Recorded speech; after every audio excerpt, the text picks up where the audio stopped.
वासुदेवाय स्वाहा। ओम रामचंद्राय स्वाहा।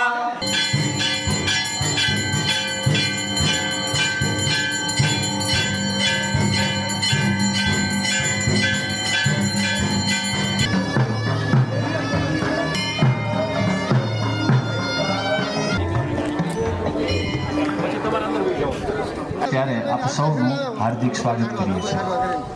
ત્યારે માં મેલડી આની પ્રતિષ્ઠા આની જીત એ માં તારી ઉપર અમે સંકલ્પ કરીને છોડીએ છીએ।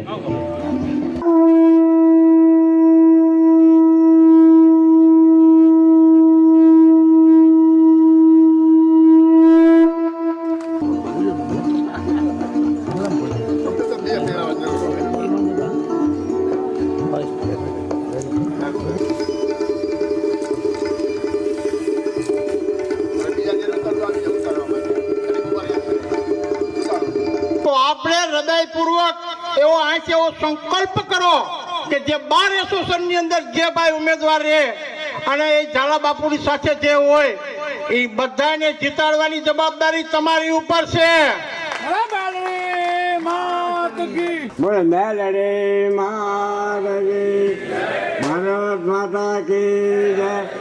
તો આપણે હૃદયપૂર્વક એવો આંખ એવો સંકલ્પ કરો કે જે 12 એસોસિએશનની અંદર જે ભાઈ ઉમેદવાર રહે અને એ ઝાલા બાપુની સાથે જે હોય એ બધાને જીતાડવાની જવાબદારી તમારી ઉપર છે। મેં સારા ગુજરાતના તમામ વકીલોને અહીંયા કીધું કે તમે તમતારે આવો, મારી માં મેલડીના તમે આશીર્વાદ લો અને પરિચય કેળવો।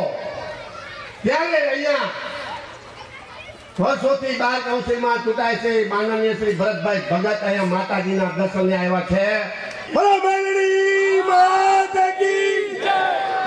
આમ હોવું જોઈએ, ઘરમાં હસતો હોવી જ જોઈએ। આપણા અસીલ છે એ દર્શનાર્થી છે, એ દર્શનાર્થીનો અવાજ ન્યાયાધીશ સુધી પહોંચાડવા માટેનું કામ, છેટું બધું કામ આપણે વકીલો કરીએ છીએ। આપણે પવિત્રતા ખાસ જાળવવી પડશે।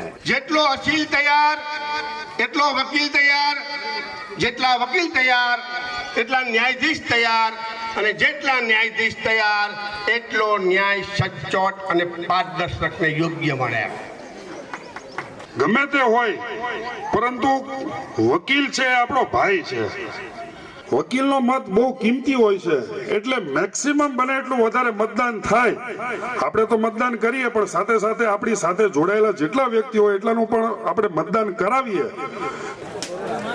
હું અનિરુદ્ધસિંહ ઝાલા, એડવોકેટ, ભાવનગર, પૂર્વ chairman bar council of Gujarat અને હાલના member bar council of Gujarat. અમારા વકીલોની માતૃ સંસ્થા બાર કાઉન્સિલ ઓફ ગુજરાતની ચૂંટણી 6 માર્ચ 2026ના રોજ યોજાનાર છે। તેમાં હું ત્રીજી વખત ઉમેદવારી નોંધાવનાર હોય આજ રોજ બરવાડા તાલુકામાં મંગલપુરના મેરલીમાનું જ્યાં ધામ આવેલ છે ત્યાં આજે મેં વકીલ વિજય વિશ્વાસ સંમેલનનું આયોજન કરેલું છે। એમાં જે કોઈ ઉમેદવારો ગુજરાતમાંથી લડવાના હોય વકીલો, એમને પણ મેં આહવાન કર્યું કે અમારા ફંક્શનમાં આવો, આપ પણ આપની રીતે ચૂંટણીનો સાથે પ્રચાર કરીએ, ખભે ખભા મિલાવી હળી મળીએ।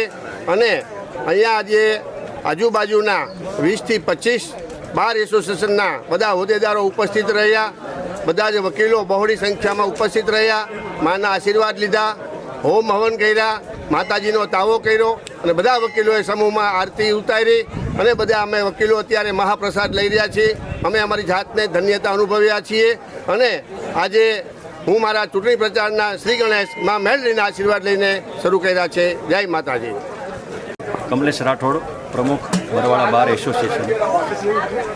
સમગ્ર રાજ્યની અંદર તમામ બારોની ઇલેક્શનો પૂરી થયા બાદ તમામ હોદ્દેદારોની વરણી થઈ અને હવે અમારી બાર કાઉન્સિલ ઓફ ગુજરાતની ઇલેક્શન આગામી માર્ચ મહિનામાં આવી રહી છે। ત્યારે અહીંયા બરવાડા મંગલપુર મેલડી માતાજીના મંદિરે તમામ ચૂંટાયેલા બારના હોદ્દેદારોનું સન્માન કરવામાં આવ્યું। સાથે સાથે તમામ વકીલોએ અહીંયા એકઠા થઈ અને આગામી દિવસોમાં બાર કાઉન્સિલ ઓફ ગુજરાતની ચૂંટણી લડી રહેલા ઉમેદવારોને પણ સમર્થનની વાત કરી. સાથે સાથે તમામ વકીલોનો એક જ સૂર હતો કે જે રાજ્યની અંદર તમામ વકીલોના પ્રશ્નોને, એના હિતોને વાચા આપે તેવા તમામ વકીલ મિત્રોને બાર કાઉન્સિલ ઓફ ગુજરાતમાં ચૂંટી કાઢવા આવો એક સરસ મજાનું કાર્યક્રમનું આયોજન કરી અને વકીલ એકતા દેખાડી અને વકીલ એકતા જિંદાબાદના નારા સાથે તમામ વકીલોનો ભોજન સમારંભ પણ અહીંયા રાખ્યો હતો અને આ કાર્યક્રમ ખૂબ જ સુંદર રીતે સંપન્ન થયો. હાલશે ને?